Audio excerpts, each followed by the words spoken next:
সম্মানিত ভিউয়ার্স, আমি এই মুহূর্তে আছি আমিরগঞ্জ ইউনিয়নের সর্বশেষ প্রান্তে, যেটা কিনা দড়িবালকান্দি গ্রাম।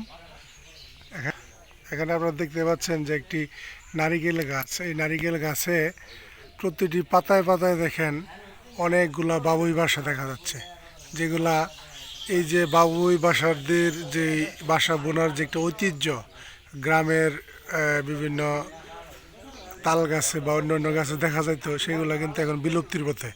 এখন আমি অবাক হয়েছি যে এই তাল গাছ ব্যতীত এই ডাব গাছের মধ্যে এই এতগুলা অহরহ বাসা এখানে বিদ্যমান। তো এটি হচ্ছে দড়িবালকান্দি গ্রামের সর্বশেষ প্রান্তের শেষ বাড়ি, হ্যাঁ, হারুনুর রশিদ ভাইয়ের বাড়ি। তো আজকে এই দৃশ্যটি দেখে সত্যি আমি মুগ্ধ।